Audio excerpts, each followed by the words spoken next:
الحمد لله رب العالمين والصلاة والسلام على المبعوث رحمة للعالمين وبعد. The Bible, a man's world. It is a fact of life today that criticism of Islam and everything Islamic has become popular on whatever platform Islam's critics can find, whether it is read, watched, or listened to. One would think that the critics would become bored with, or at least distracted from, doing this, especially when finally the word terrorism is now gradually, if slowly, being used with other religions and communities, such as white supremacy groups and fanatical Christian groups and individuals. However, numerous organizations, prominent among them Jewish and Christian groups and individuals, did not forget the old preferred enemy, Islam. They are not being distracted by the current realization that, at least in the United States, they discovered that the danger posed by fanatical Christian groups and their violent ideologies is larger than the danger posed by the so-called Islamic terrorism. That's what they're saying in the media, by the way, and even the authorities. They are still at it, meaning against Islam, going strong against Islam. Every day, countless attacks on Islam are being promoted on multitudes of websites and by countless government agencies and personalities, churches, and of course, radical Jewish and Christian organizations. Their preferred method against Islam is simple, even though they try to make it look like it is complex and sophisticated, but it's simple. 3 words: Islam, terror, jihad.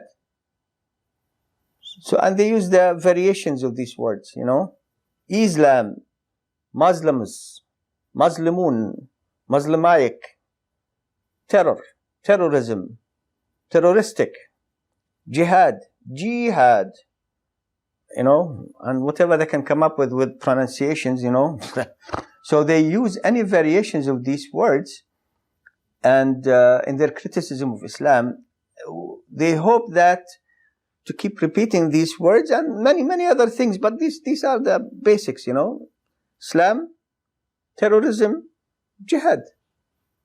Islam, terror, jihad. These are, if they can make these words stick together in the mind of people who listen to them, they think they would have succeeded in their campaign to suppress Islam and fight Islam, which started, by the way, from the day Rasulullah sallallahu alayhi wasallam, Muhammad, announced Islam to his people.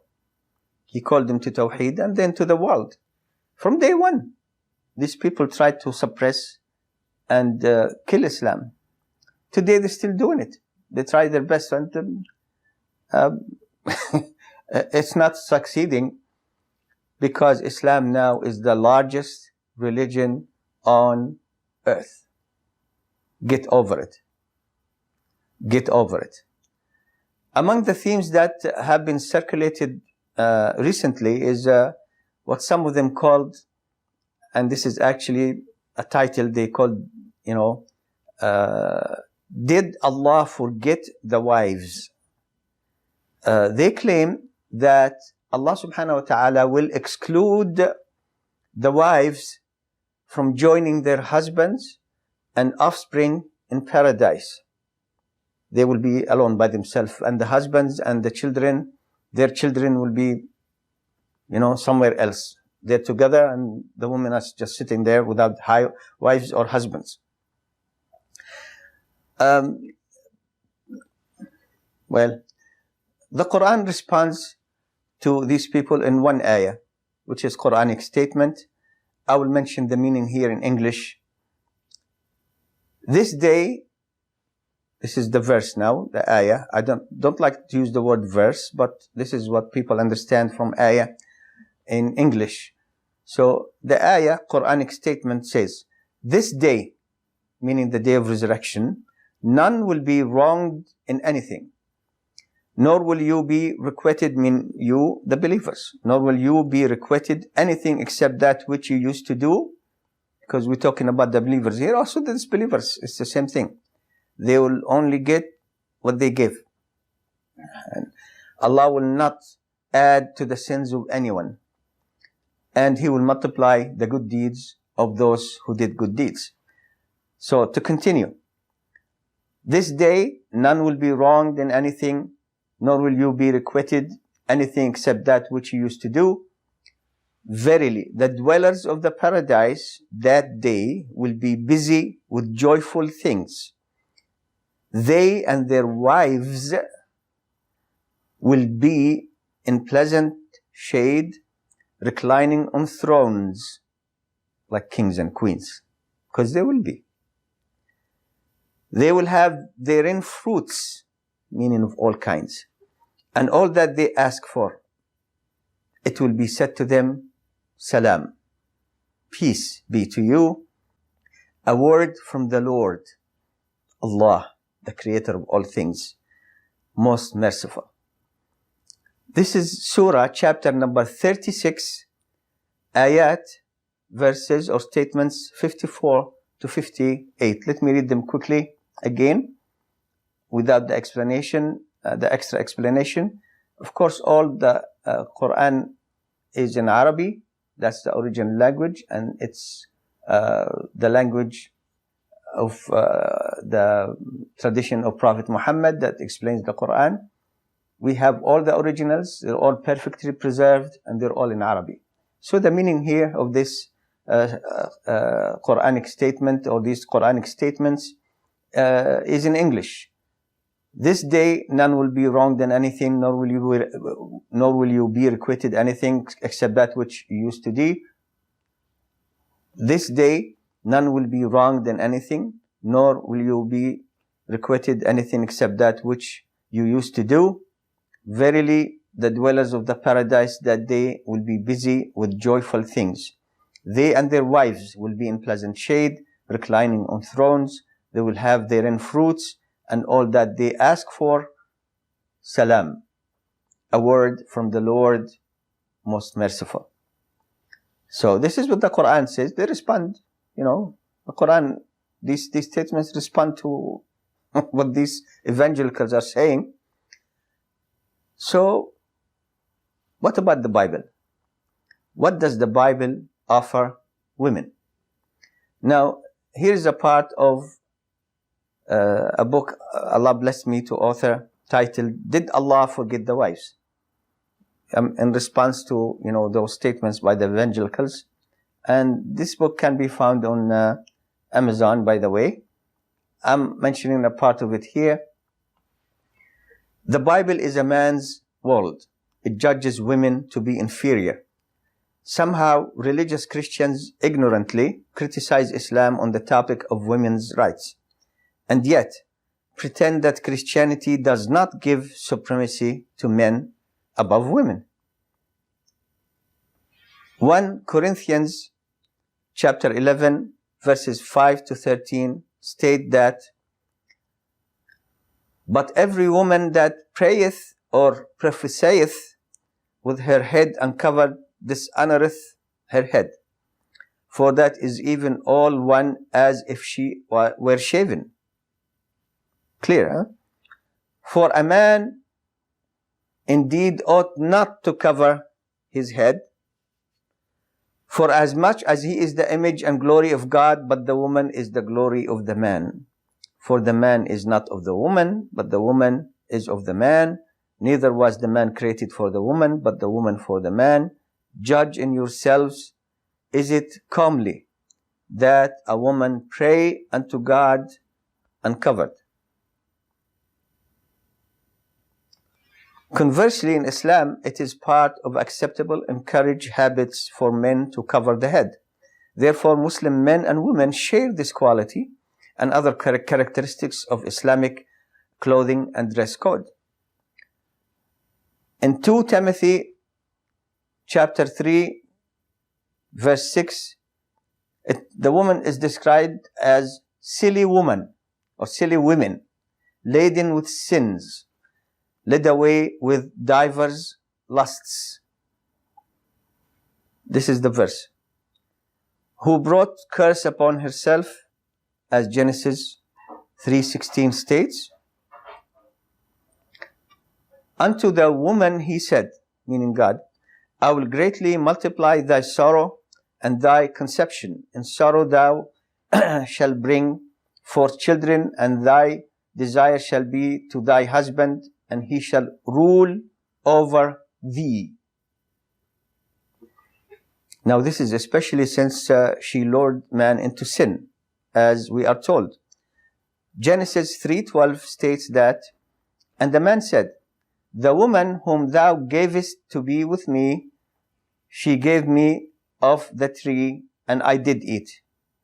In contrast, Islam primarily blames Adam for this error, not Hawa, Eve. Quranic statements, chapter 20, verses or ayat 120 to 122 assert this fact. Again, I'm going to read just the meaning in English. Then Satan whispered to him, saying, O Adam, shall I lead you to the tree of eternity and to a kingdom that will never waste away? Then they both, Adam and Eve, then they both ate of the tree, and so their private parts became manifest to them, and they began to cover themselves with the leaves of the paradise for their covering. Thus did Adam disobey his Lord, and he went astray. Then his Lord chose him and turned to him with forgiveness and gave him guidance. Indeed, the Bible is a man's world, where all blame for evil and wickedness falls on women. Men are free from sin, and even when they commit sins, they blame the woman for it, and then the woman gets punished for her wickedness. The man, in contrast, does not get punished for this sin, while the woman is punished with physical pain, meaning childbirth. Instead, the man gets food. And unto Adam he, meaning God, said, because thou hast hearkened unto the voice of thy wife, and hast eaten of the tree of which I commanded thee, saying, thou shalt not eat of it, cursed is the ground for thy sake. In sorrow shalt thou eat of it, and all the days of thy life. Genesis 3:17. This to the side. So in sorrow, you're going to eat food. Okay. And when a woman is unfortunate enough to be judged by the Bible, this will be her fate, according to Numbers 31:17 and 18. Now therefore, kill every male among the little ones, and kill every woman that hath known man by lying with him. But all the women children, the virgins, but all the women children that have not known man by lying with him, keep alive for yourselves. Meaning as sex partners, right? Did the children of Israel keep, the result of what happened, in that section of the Bible is that 32,000 virgin girls were captured by the mighty children of Israel. So I continue here. Did the children of Israel keep the 32,000 teenager virgin girls they captured to teach them the Old Testament? The Bible doesn't offer believing women in specific any hope of gaining salvation except in childbearing. And Adam was not deceived, but the woman being deceived, as in the transgression. As for women, they do not have, a clear promise in paradise for anything. Whether being in paradise, what will they do in paradise, and if they be going to be with their children and, husbands or whatever. So to end, the Bible is not the word of the creator of everything. It is the word of many unknown men, and was repeatedly corrupted by the hands of many other unknown men. The Bible is a man's world, where the creator of both men and women is falsely described as the Lord is a man, Exodus 15:3, and this would be true for one who believes the lie that Jesus is the Lord. Now, this is a part of the book written by Jalal Abualrub, myself. Did Allah Forget the Wives, page 44 to 46. I encourage you to read and listen with care, because one statement from the Quran brought down the entire lie. But look what the Bible offers women. Nothing. Just curses and a vague promise of being like angels in heaven, which, by the way, doesn't necessarily mean they're not going to have sex. We'll talk about this later. So I encourage you to listen with care, and hopefully you will understand that what they say about Islam is not true. I thank Allah, God, the Creator, for sending His prophets, starting with Adam, passing through Noah, and Abraham, Musa, Moses, Isa, Jesus, and Muhammad. And thanks to Allah all the time and forever.